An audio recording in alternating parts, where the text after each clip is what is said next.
It was the summer of 1981.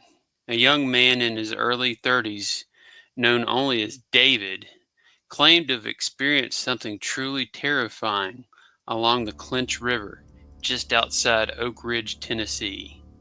Oak Ridge is a town known for its deep ties to government secrecy and nuclear research. It has long attracted stories of strange lights, black helicopters, and things best left unexplained. But David's story, it stands out among the weirdest. David was an outdoorsman and long life resident of East Tennessee. He said he had gone fishing alone on a warm evening just before dusk. His chosen spot was a quiet bend in the Clinch River, not too far from the perimeter of the Oak Ridge National Laboratory. This is a heavy guarded facility known for top secret government projects going back to the World War II era. It was a spot he had visited several times before, but never once feeling unsafe or uneasy like he did that day. But as the sun dipped in the trees and the air began to cool, David noticed something odd. A low, mechanical humming sound coming from upriver. At first, he assumed it was a boat motor, maybe something coming in late. But as the noise grew louder, he realized something wasn't right. The weather remained completely still, no waves, no engine wake, and no visible craft.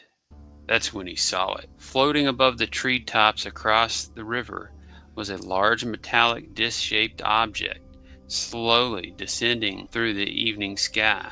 He estimated that it was about 30 feet in diameter, dull gray in color, with a wide band of red and blue lights rotating in a circular motion along its midsection. The lights pulsated rhythmically, casting eerie reflections over the dark water. What struck David most was the silence, aside from the low hum. There was no other sound at all. No crickets, no birds, no wind. As the craft began moving towards his side of the river, David said that he suddenly felt an overwhelming pressure in his head and chest, almost as if the air had thickened around him. A strange buzzing sensation filled his ears, and then nothing. The next thing he remembered, it was completely dark. His fishing gear was scattered across the riverbank. His tackle box overturned, and his watch showed several hours had passed. Disoriented, nauseous, and badly shaken, David gathered his things and stumbled back into his vehicle. He couldn't explain what happened or where the time had gone. When he got home later that night, he noticed something even stranger. A small triangular-shaped mark on his inner thigh.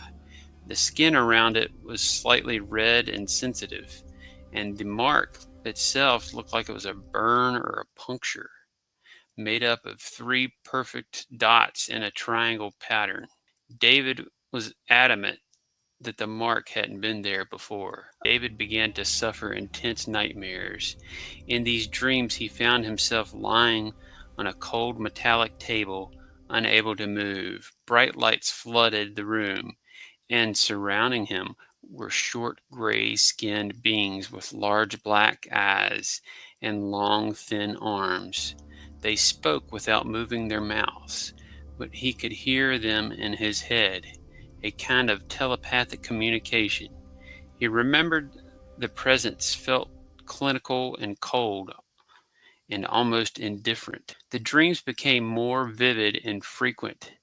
He also reported waking up with nosebleeds and unexplained anxiety, which eventually led him to speak with a local paranormal investigator who referred him to a hypnotherapist who was familiar with alien abduction cases. Under regression hypnosis, David described being taken aboard a craft.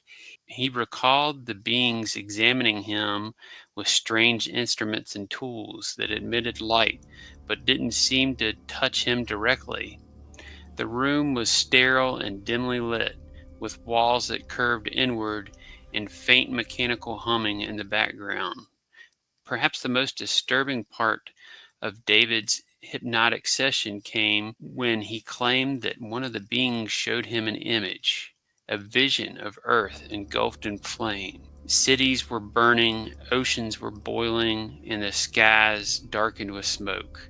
The image burned itself into his mind, and he saw this as a warning of what humanity might cause itself or might happen if they didn't heed some larger unknown message.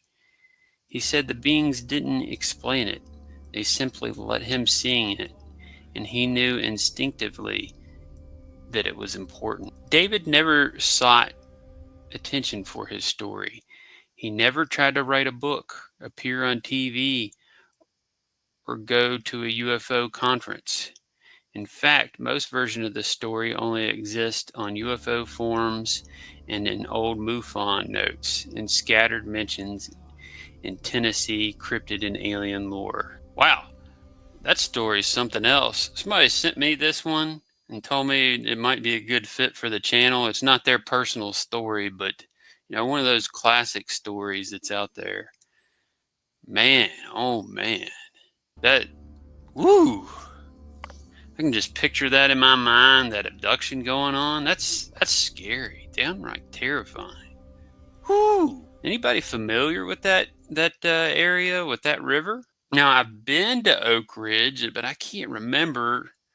I guess I wasn't really thinking about it. We went on a tour of the National Laboratory there, but I don't remember looking at the river or anything like that. I don't know. I can't.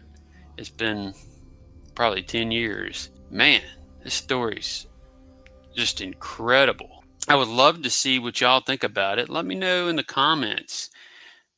What do you think of this story? It's definitely a wild one, I think. But don't forget to like, subscribe, comment, like I mentioned before, and share this out to all your friends and tell them about the channel. We're closing in on 8,000 subscribers, and 10,000 is just around the corner.